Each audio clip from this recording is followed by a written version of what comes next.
Muy buenas tardes. Mi nombre es Fernando Gamboa y vengo de la Universidad Nacional Autónoma de México. Quiero, antes que nada, agradecer a las autoridades de la Universidad a las peruanas la invitación a estar aquí con ustedes el día de hoy haciendo esta presentación de dispositivos móviles y realidad aumentada. Me gustaría iniciar esta plática con esta lámina, que es una lámina que se utilizó en la película de Odisea 2001, HAL, Odisea en el espacio, que es una película de los 70s y me gusta por muchas razones. Básicamente hoy voy a marcar dos.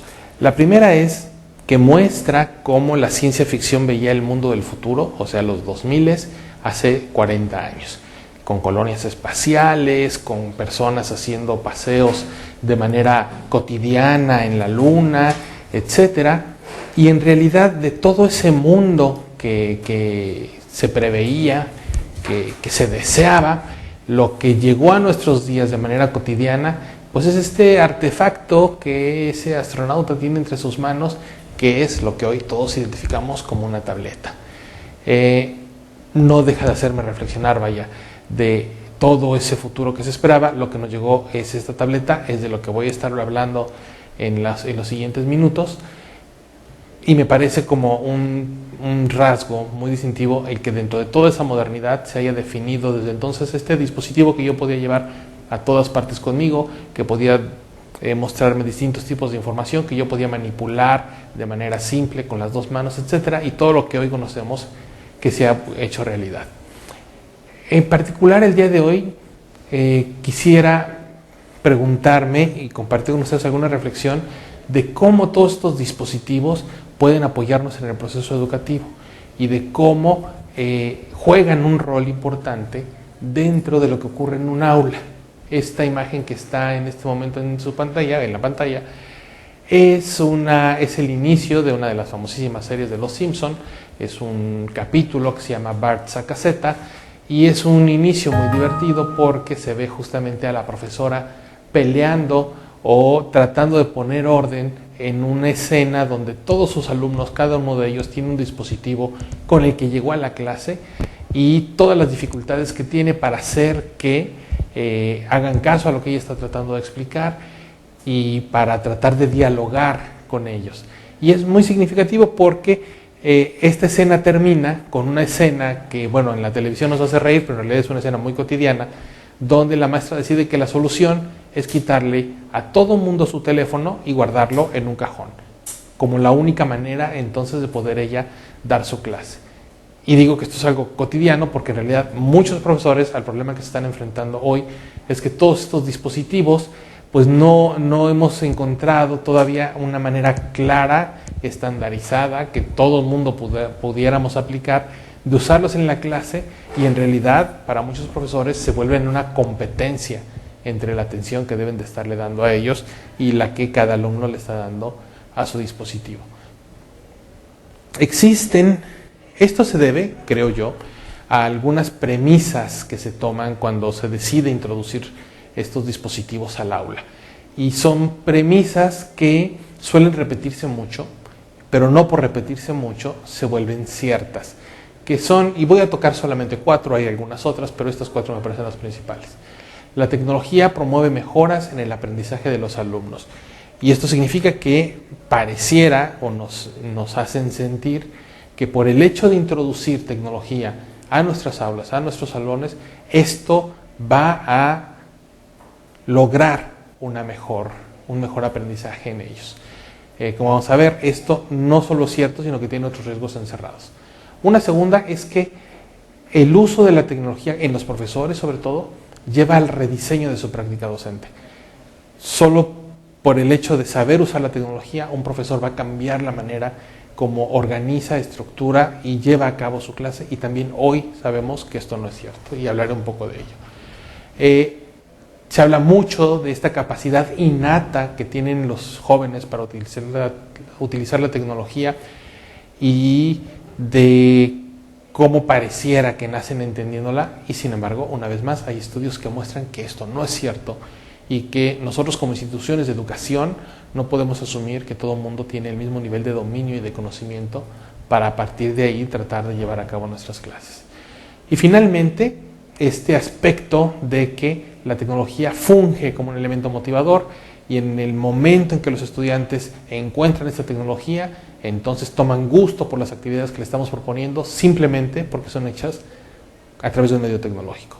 Y esto, una vez más, no es cierto. Entonces voy a tocar brevemente cada uno de estos 4 premisas que yo califico como retos. En realidad, el que creamos estas cosas, el que permanezca la creencia en que estas 4 cosas son ciertas y son argumentos válidos para integrar los instrumentos móviles y las tabletas en el salón de clase, pues es algo que voy a tratar de argumentar de por qué no es cierto, pero sobre todo, qué oportunidades sí nos abren. Bueno, pasando al primer punto, la tecnología promueve mejoras en el aprendizaje de los alumnos. Se ha dicho mucho, y es cierto, que la tecnología por sí misma no resuelve ningún problema educativo.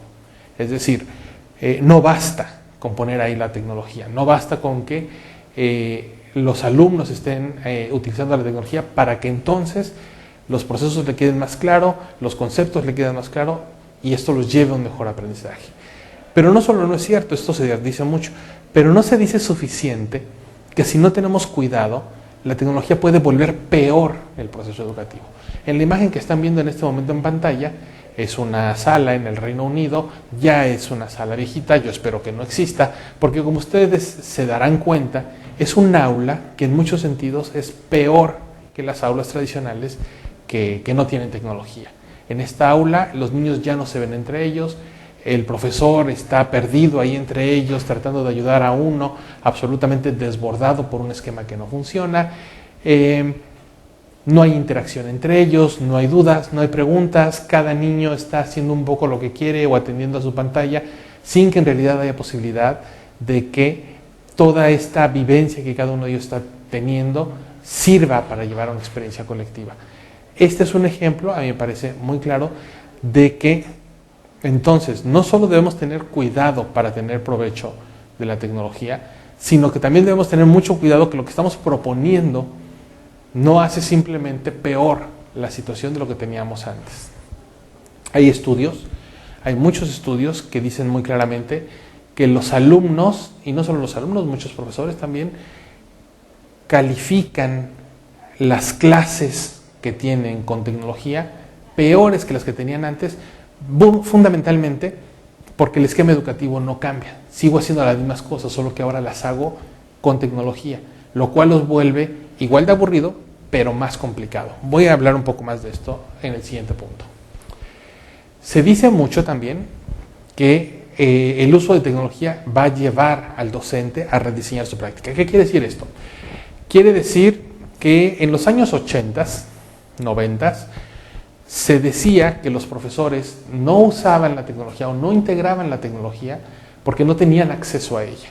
Las computadoras todavía no estaban en todas partes, no eran tan común encontrarlas como lo es ahora. Y entonces, pues, ¿cómo iban a aprender o cómo iban a apropiarse de estas tecnologías si no tenían el suficiente acceso a ellas? Ya en los 90s, 2000s, cuando hubo más computadoras, el argumento cambió y se dijo, bueno, ahora sí hay acceso a las computadoras, pero no han recibido una capacitación adecuada. No saben utilizarlas de manera libre, no se sienten cómodos con ellas, es muy complicado estar aprendiendo a usar la computadora y estar dando clase al mismo tiempo, y entonces pues todos estos problemas hacen que un profesor no la integre en su práctica docente. Siguió corriendo el tiempo y ahora, ya en la segunda década del siglo XXI, los profesores saben usarlas, saben usar la tecnología.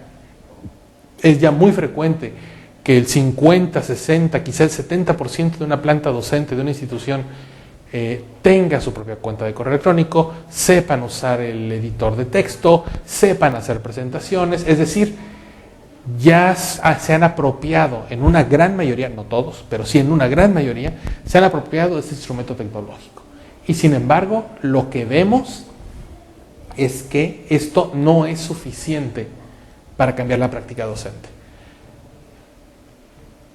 Aquellos profesores que son más inquietos, que han hecho esfuerzos, que han integrado, han logrado hacer cosas muy interesantes, pero fundamentalmente lo que los profesores se ha venido dando hasta el día de hoy es que repiten este esquema de cátedra, donde ahora mis presentaciones lo que pasa es que están apoyadas con videos o con algunas láminas de PowerPoint, pero esencialmente mi manera de conducir la clase no se ha movido ni un milímetro. Y esto es muy interesante por este fenómeno que se da, que aquí está representado con un barril. Lo que este barril quiere representar es, el barril representa un proyecto, por ejemplo, el que puede ser introducir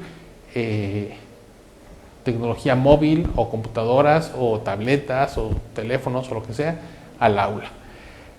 Y lo que cada una de las franjas de este barril representa son los distintos elementos que llevaría o que permitirían llevar a cabo ese proyecto. Entonces, uno podemos imaginar que es la infraestructura de red, otra es la compra de computadoras, otra es la infraestructura eléctrica, etcétera, etcétera, etcétera. Lo que este barril quiere decir es que no importa cuánto gaste en cada una de las franjas que componen este barril, el nivel del agua que ese barril va a alcanzar es tan alto como la barra más pequeña. No importa cuánto fortalezca yo el resto de las barras o cuánto las haga crecer. La barra más pequeña es la que va a definir el nivel máximo que va a alcanzar este proyecto. En el caso de tecnologías y educación, muchos autores coinciden en que esta barra más pequeña es justamente esta adecuación o esta formación que le permita a un profesor reexaminar su manera de dar su cátedra, reexaminar la dinámica que sigue dentro de su grupo y a partir de esta reflexión rediseñar la manera como enseña a sus estudiantes apoyándose en el uso de la tecnología. Esto es algo que al día de hoy no hemos logrado hacer y que entonces una consecuencia de esto es que los proyectos de integración de tecnología a las aulas, si bien se ha invertido mucho dinero, si bien han sido muy caros, pues pareciera que todavía no dan los resultados que estamos esperando, en buena medida por esta parte. Falta una última fase de adecuación y de adaptación que todos estamos viviendo, que todos los que damos clase estamos tratando de encontrar y que no ha acabado de encontrar su última expresión, por lo que yo lo estoy poniendo como un reto. Lo que debemos de tener muy claro es este punto. No porque un profesor, no porque yo sepa usar la tecnología, esto implica que también soy capaz de modificar la manera de dar mi clase o de estructurar las dinámicas que llevo adentro del salón. Son dos procesos diferentes que deben de ser atendidos de manera diferente. Un tercer aspecto que suele creerse y que suele darse como argumento para la introducción de estas tecnologías es que los jóvenes parecieran de manera innata hábiles y capaces de utilizar cualquier tecnología que un profesor les ponga enfrente. Y desafortunadamente esto, también hay muchos estudios que demuestran que es falso. Se está convirtiendo de hecho en una carga para muchos jóvenes. Uno es tan capaz de usar la tecnología como acceso ha tenido a ella y como habilidades ha podido desarrollar. Y esto significa que alumnos que han tenido la posibilidad de tener acceso a la tecnología y de utilizarla, probablemente han desarrollado capacidades pues de manera importante en cuanto al uso de esa tecnología, pero hay alumnos que no han tenido esta misma posibilidad y que francamente tienen muchos problemas a la hora que se les pide que la utilicen. Esto significa que yo como profesor o yo como institución no puedo partir del principio, no debería partir del principio de que todos mis alumnos, todos los alumnos que llegan a la escuela tienen el mismo nivel de dominio o que cuando menos todos tienen un mínimo de dominio de la tecnología. Ahora, esto es doblemente grave porque además sabemos que los que sí saben usarla y la usan muy bien, tampoco tienen mucha idea de cómo la tienen que usar cuando se habla de educación. De modo que toda este concepto de que los estudiantes solitos, ellos van a encontrar las mejores maneras de usar esas herramientas, no es cierto y nos están trayendo muchas consecuencias o muchos problemas inesperados, como por ejemplo el problema del plagio, que es un problema de cómo recodifico información y cómo aprendo a respetar lo que no hice yo y cuál es la manera adecuada de tratar esa información. Finalmente, yo hablaba de este tema de la tecnología como elemento motivador, que sabemos hoy que no es cierto. No por poner yo mi material educativo en una computadora, los alumnos van a tener más interés en utilizarlo. Quizás lo tengan los primeros 3 minutos, pero muy pronto mi material va a estar compitiendo contra todas las otras posibilidades que tiene la computadora. De modo que pensar, como ya lo puse ahora en un dispositivo, esto se vuelve más interesante que antes, es una falsa idea que no debería de alentarnos o no debería ser un argumento cuando se decide introducir estas tecnologías al aula. Estos son los retos. Y son retos importantes, son retos que hay que aceptar porque por otro lado hay muchas oportunidades en cuanto al uso de estos dispositivos. Por ejemplo, el que todos los materiales que estemos trabajando en una clase estén en un formato digital permite planear acciones de gestión de conocimiento y de difusión de esto que se está generando en el aula que no son, simple y sencillamente no son posibles de imaginar sin el uso de las computadoras. También permite apoyar modelos donde no todo el mundo esté en el aula, donde algunos sí estén aquí, otros estén en otra parte, estemos compartiendo toda esa información y estemos llegando a conclusiones. Donde cada uno de los alumnos pueda hacer un uso individual de esta herramienta, llegar a conclusiones y compartir esto con el grupo, o de apoyar de manera mucho más eficiente a los alumnos y a los profesores en términos del trabajo colaborativo que se puede alcanzar. Y voy a desarrollar rápidamente cada uno de estos puntos. Generación de material que por su formato digital permite esta expansión. Esta foto que estén viendo en la pantalla es un laboratorio de ciencias en el cual yo participé en su diseño. Mi parte dentro de este proyecto era encontrar cuál era la mejor manera de introducir tecnología a un laboratorio de ciencias.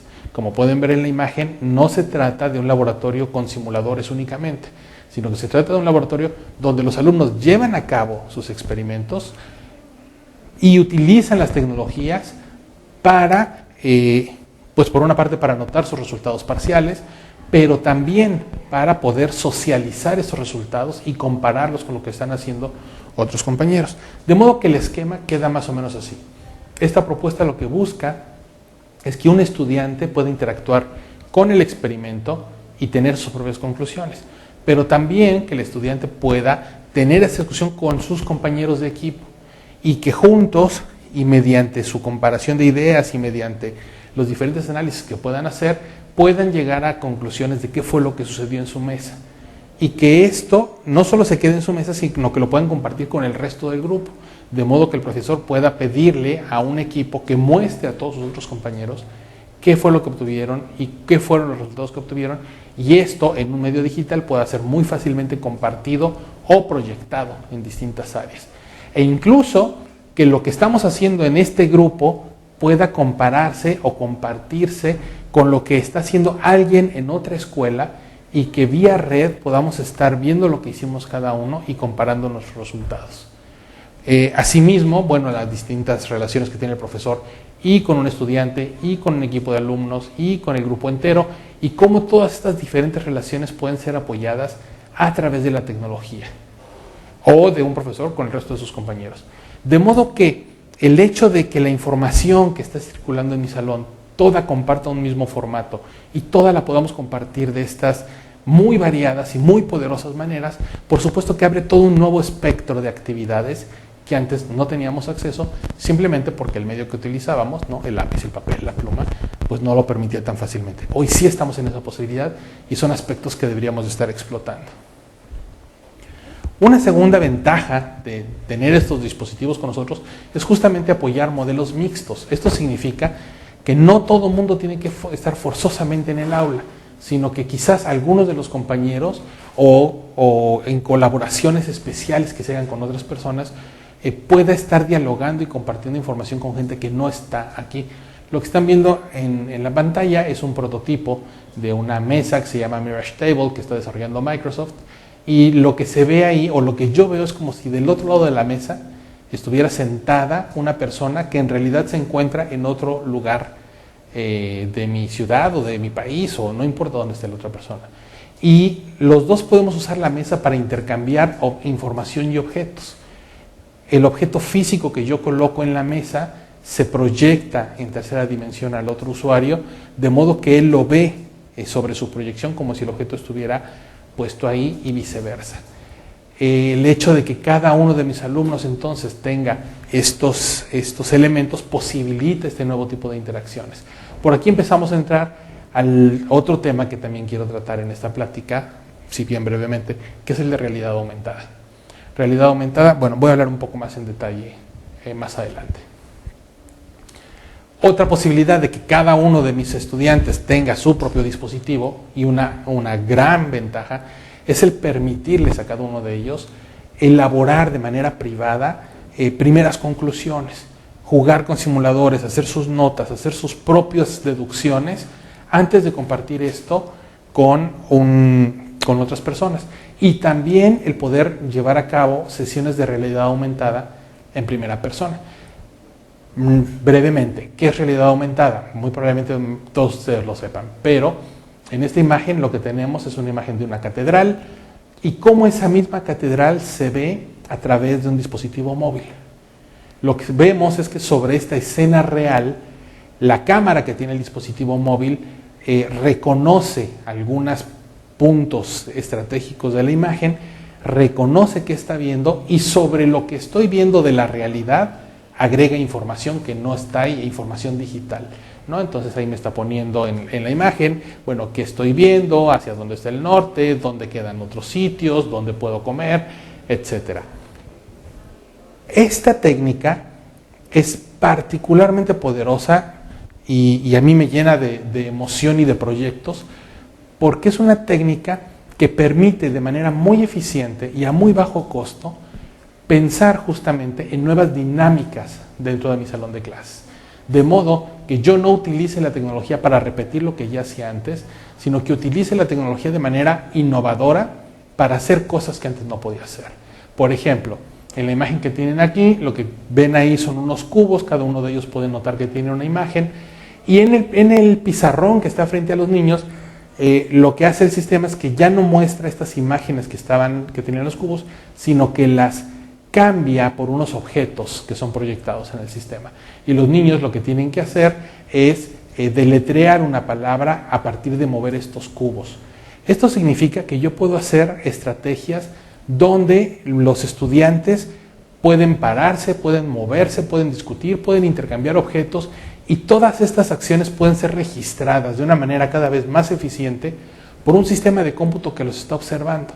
Y que no solo lo está observando, sino que está añadiendo significado a sus distintas acciones. De modo que la retroalimentación que yo les puedo dar de si están haciendo las cosas de manera correcta o no, puede ser inmediata, más precisa e individualizada para cada uno de estos estudiantes. Este va a ser un elemento, yo considero, clave en el éxito de poder llevar a cabo o de poder integrar estas tecnologías en el aula, que es pensar en nuevas dinámicas y pensar en nuevos ejercicios y pensar en nuevas cosas que vamos a hacer dentro del salón de clases que saquen provecho, que exploten el hecho de que estamos todos reunidos en un lugar y que estamos haciendo una misma tarea. Un punto más que también es muy importante es facilitar este trabajo colaborativo donde cada uno de los estudiantes puede estar generando parte del trabajo y luego juntos aportar estas distintas partes para una solución global.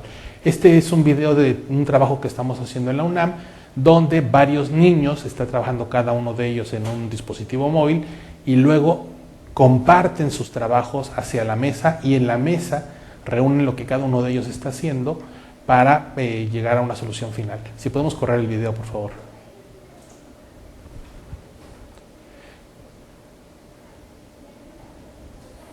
Aquí lo que van a ver es un ejercicio de un zoológico. Cada niño tiene 8 animales en su computadora y lo que deben de hacer es ponerse de acuerdo, saca el animal de su computadora y lo lleva a la mesa, y lo que deben de hacer los niños es ponerse de acuerdo en cómo estos animales deben de quedar distribuidos en cada una de las celdas del zoológico.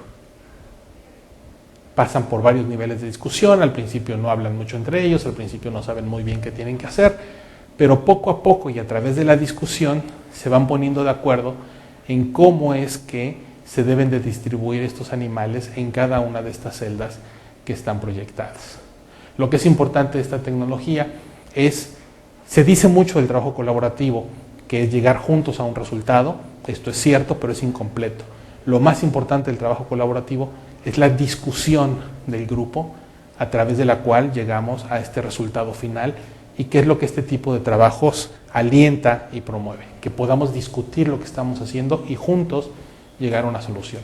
Este es otro desarrollo que hemos estado haciendo, se llama LegoDocs, y lo que pasa es que cada uno de los alumnos puede estar generando pedacitos de información y uniéndola entre sí para juntos hacer estructuras más complejas y hacer documentos más complicados. Este es un video también de cómo funcionan los LegoDocs. Entonces se puede observar que aquí lo importante es que los 4 alumnos están trabajando al mismo tiempo, pero no solo eso, sino que el sistema les permite entonces encontrar maneras de articular ese trabajo que están haciendo entre ellos y de darle orden a todo esto. En conclusión, y para terminar con esta plática, lo primero es que la tecnología no resuelve por sí misma el problema de la educación. Eso está fuera de toda discusión. Lo que tenemos que tener mucho cuidado es que si usamos la tecnología para repetir lo que hacíamos antes, o si usamos la tecnología de una manera muy discriminada, no solo no lo vamos a resolver, sino que hay muchas posibilidades de que lo hagamos peor como problema educativo. Que usar esta tecnología, que usar cualquier tecnología para repetir lo que ya hacía antes, es en general una mala idea. Porque, como ya decía, la actividad en sí misma no mejora, pero sí se vuelve más complicada, porque ahora además hay que estar lidiando con los distintos artefactos tecnológicos y todo aprendió, si todo está conectado, etc. Si vamos a introducir tecnología al aula, en general es porque queremos hacer nuevas experiencias que no podríamos hacer antes sin el uso de ella. La tecnología nos permite pensar en esquemas radicalmente diferentes y de modificar el proceso de enseñanza-aprendizaje. Por ejemplo, algo que nos permite hacer es romper para siempre con la idea de que una clase solo dura 1 hora en la mañana 3 veces a la semana. Y empezar a pensar en esquemas fluidos donde hay actividades antes, durante y después. Donde se llega a la clase con una parte de las cosas hechas, donde en la clase entre todos vamos a hacer lo que de verdad vale la pena que hagamos todos ahí y que nos vamos a quedar con tareas o con cosas a hacer antes de la siguiente clase. Podemos organizar el grupo de maneras diferentes, podemos pensar en nuevas dinámicas, podemos pensar en compartir datos, podemos pensar en que algunos compañeros vayan a colectar y otros estén aquí, podemos pensar en otra manera de hacer las discusiones, en otra manera de que cada grupo y cada alumno participe, de modo que se vuelva dinámico, se vuelva atractivo, se vuelva rico y no nada más intentar hacer lo que hacemos a través del medio tecnológico. Por eso yo creo que vivimos en un tiempo privilegiado.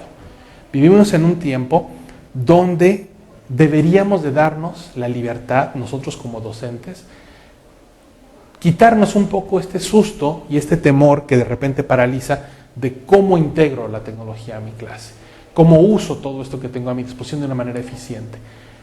Y más bien cambiar esta pregunta por qué tipo de clase quisiera yo dar, qué cosas nuevas quisiera probar, qué cosas que antes no podía hacer pero que siempre se me ha antojado, quisiera probar a hacer ahora con la tecnología, quisiera dar nuevas oportunidades, nuevos esquemas, nuevas maneras de hacer las cosas, porque para eso sí voy a encontrar muchas posibles respuestas, muchas maneras de hacerlo y quizá en una de esas y entre todos podamos dar pasos más sólidos, más seguros hacia lo que seguramente va a ser ahora sí, un mejor proceso de enseñanza-aprendizaje basado en estas tecnologías. Creo que es todo. Muchas gracias por escuchar y hasta la próxima.